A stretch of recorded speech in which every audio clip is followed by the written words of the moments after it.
Assalamu alaikum ji, my name is Qureshi. And this is Nareen Raza. Welcome to this podcast called हमारे Thoughts.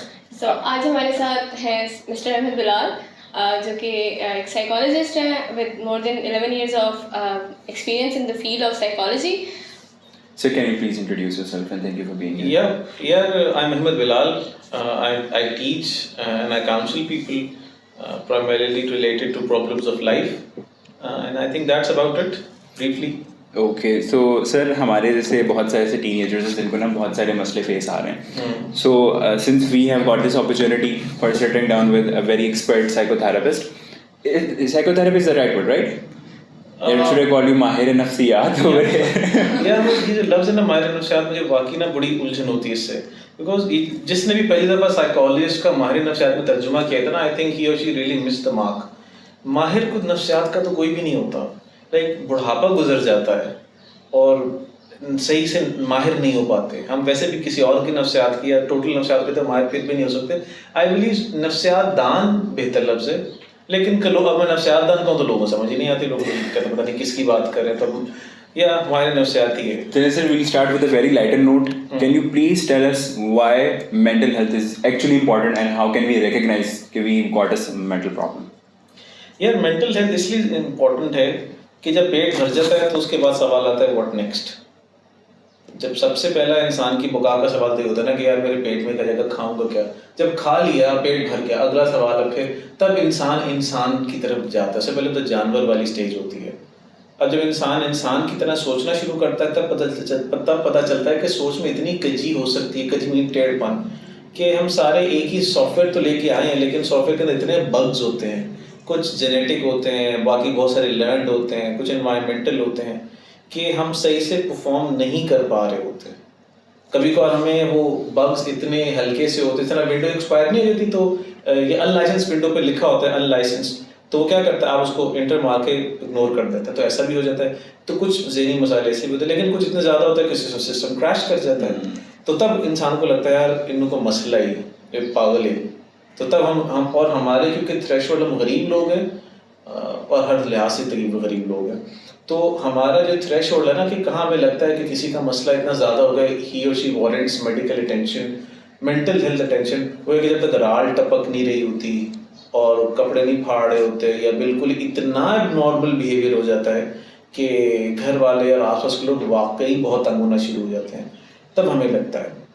वरना ज़िंदगी इस कदर खूबसूरत चीज़ है, उसको सही से इंजॉय करने के लिए, ज़िंदगी इंसान की तरह जीने के लिए तो ये ज़रूरी है कि हम फंक्शनल इंसान हों. और उसके लिए मेंटल हेल्थ का समझना और इसका ठीक होना बहुत ज़रूरी है. अगर आप इंसान के तौर पर रहना, अगर वैसे रहना है तो फिर लोग रह ही लेते हैं. ईरान में बाबा नहीं रहता जिसने 50 साल से नहाया ही नहीं है, तो कहने को तो वो भी है. तो सर अगर before one last question before we move on to this major FAQ, sir do you think कि आज के एरा में compare to the era when you were growing up, आज के एरा में और आपके टाइम में जो ये इश्यूज थे, साइकोलॉजिकल इश्यूज या mental issues, I don't want to call you an old person by the way, so on a very lighter note, by the way, so you're माशाल्लाह very evergreen. So आज के जो youngsters हैं और आपके time में जो यंगस्टर्स थे, तो कहाँ अब जहाँ पे इस तरह के मसले ज़्यादा फेस क्यों करने पड़ रहे हैं यार? और आपके टाइम में क्या सीन था? मेरे टाइम में मतलब जब प्री हिस्टोरिक ह्यूमन बीइंग्स थे, जब मैं छोटा था 90s में, उस वक्त ना पेरेंट्स इतने पैरानॉइड नहीं थे और चीज़ें नेचुरल कोर्स पे सही से चल रही थी, मतलब निस्बतन सही चल रही थी.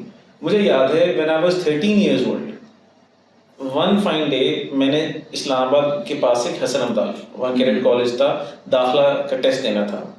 Can you believe me, I was not even may be 13 at that time. मेरे वाले साहब ने मुझे सिविक सेंटर कराची है, हम कराची में रहते थे, हम वहाँ गए. उन्होंने कहा जहाज़ की टिकट खुद ख़रीदो. मैं गया हूँ, मैंने जहाज़ की टिकट ख़रीदी है, वापस आए. उसके बाद वो चले गए. मैं एयरपोर्ट मुझे कोई छोड़ने गया, मैं जहाज़ से बैठा हूँ अकेला, इस्लामाबाद चला गया हूँ. फ़ाइन, चलो जहाज़ में क्या हो सकता है. मैं जहाज़ से बैठा हूँ, इस्लामाबाद उतरा हूँ, वहाँ एक पर्ची थी मेरे पास. मैं कभी इस्लामाबाद नहीं गया, मैं 12-13 साल का बच्चा हूँ, कराची से पहली दफ़ा गया हूँ. मैंने बैग में से ढूंढ के, एक पता था जब मैंने रात रहना था, मैं वहाँ पहुँच गया हूँ. आप पारा के करीब की जगह थी. मैं वहाँ एक दुकान पे गया, वो दुकान थी उनके कहीं घर पे रहना था.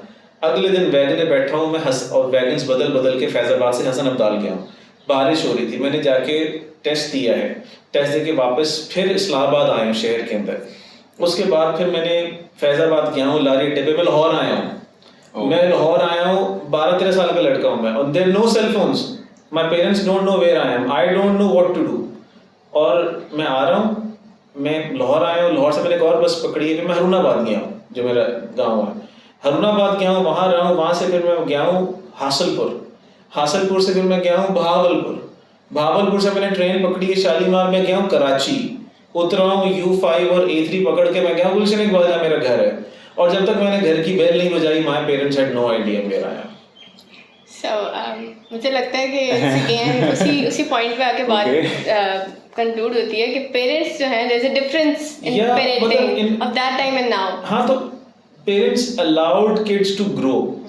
अब मेरा बेटा प्री स्कूल में है, 3.5 साल का, I hate to send him to school, मेरी जाती ख्वाहिश थी कि स्कूल ना जाता, लेकिन क्या करें, सोशलाइज कैसे करेगा वो, गली में खेलने वाला एटमॉस्फेयर खत्म है। तो जब हम छोटे थे हम गली में सारे क्रिकेट खेलते थे, जबकि हम कराची के एक अच्छे महंगे इलाके में रहते थे, ऐसा भी नहीं कि हम लियारी लूरी रहते थे, हम अच्छे इलाके में रहते, लेकिन बावजूद मिल खेलते थे। अब मैं अपने बेटे को प्री स्कूल में छोड़ने गया, प्री स्कूल में है ना मेरे बेटा, हाँ प्री स्कूल में तो छोड़ने गया हूँ, तो पहले दिन जब लेने गया हूँ मैं बेटे को, तो हर पेरेंट बच्चे से पूछा था आपने दोस्त बनाए, तो ये आइसोलेशन है बच्चों की जो पहले नहीं थी। बच्चे टामक टोइयां मारते थे, मिट्टी में लड़ते थे, खेलते, दे डिस्कवर्ड दिस ओन सेल्व्स, अपने आप को सही से जानते थे। अब टैब में घुसे होते हैं, तो अपने आप को कैसे जानेंगे? You're right about तो फिर क्या मसला होता है, फिर जो निस्बतन गली में निकल जाता है बच्चा, वो कहते हैं जी बाकियों को बुली कर रहा है, he is just being himself, बाकी जो है वो अंदर खूंजे में बैठे हुए हैं। So you're saying कि ना अब जो मसला है वो ये है कि पहले के बच्चे they had bruises on their bodies rather on their minds. अब को तो minds में ज़्यादा bruises पड़ गए हैं। And I think social media might be a very big problem. That's what psychology believes कि बच्चा जो है experience करने से ज़्यादा अच्छा learn कर लेता है। दूसरा एक और भी है, मतलब अब मुझे नहीं पता है कितना politically correct है।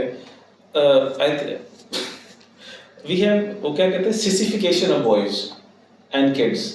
Yeah. ठीक है, अब उसका जो भी लफ्ज दे ले, मतलब वो था, एक मैंने मीम देखी थी, उसमें एक था लड़का 18 साल का था, वो टैंक चला रहा है और सिगरेट पी रहा है, लाइक मैचो, जिस तरह वर्ल्ड वॉर 2 में वर्ल्ड में थे ना, और यहाँ 22 साल के लड़के हैं, पिंक बाल पर्पल बाल डाई किए हुए, कहते हैं we have words hurt too, like bombs don't hurt and he is braving bombs, तो वो ठीक है, लेकिन now we 22-year-old words hurt too, and the reason why words hurt because you have too much damn time on your hands. True. You have so much time to be hurt by words. मुझे याद है मैं बीकनवा से पढ़ता था जब, तो एक लड़के से मैं लड़ाई उठा के मिट्टी और रेत जो मेरे हाथ में, क्योंकि कराची में रेत ज्यादा है, तो रेत और ग्रेवल उठा के मारा, वो पर धड़ लड़ाई शुरू हुई, आधे घंटे बाद दोस्ती हो गए, ऑल इज वेल। तो अब वो को मसला होता है तो अम्मियों को बुला लेते हैं, फिर पेरेंट टीचर मीटिंग्स हो रही हैं, all that bollocks. Okay, you're right. Like folks, you know what's going on. Now let's come to the agenda. Do you want to read the first question? Yeah. I do understand that I use a bit adult language. Sir, everything is open. This is completely safe space. Yeah, that is going to be public, by the way. Yeah. Okay, so our first question is why do we seek validation from the ones that hurt us the most? What do you think? तो उन्हीं से लेंगे और किससे लेंगे? जो हमें hurt कर रहे हैं। तो हमें ये बात यहाँ तक पहुँच कैसे गई? एक वैलिडेशन चाहिए ही क्यों? यार वो शेर नहीं था, मीर भी क्या सादे हैं, बीमार हुए जिसके सबब उसी अतार के लौंडे से दवा करते हैं। हाँ जी। So ये वैलिडेशन वाला वही मामला है। देखो वो स्टार्ट में क्या होता है, बच्चा जब छोटा होता है ना, तो उसको पता होता है कि I am insignificant, I am incompetent, वो देखता है सारे बड़े कॉम्पिटेंट लोग हैं, तो हम what is a hero's journey over here, हर बच्चे की, हर इंसान की होती है कि अनकंडीशनल लव बचपन में मिला, उसके बाद पिटफॉल्स ऑफ रियलिटी की जो पिटफॉल्स धड़ नीचे गिरे, देखो ओहो अच्छा माँ जितना प्यार तो नहीं करता मुझे, क्योंकि माँ का तो अनकंडीशनल लव होता है, अच्छा अब क्या करूँ मैं, I have to now prove myself to people. और प्रूव क्यों करना पड़ता है? प्रूव अंडरडॉग करता है, चैंपियन तो नहीं करता ना। तो अंडरडॉग इनसिक्योरिटीज और कॉम्प्लेक्सेस का और इनकॉम्पिटेंस का मारा हुआ होता है।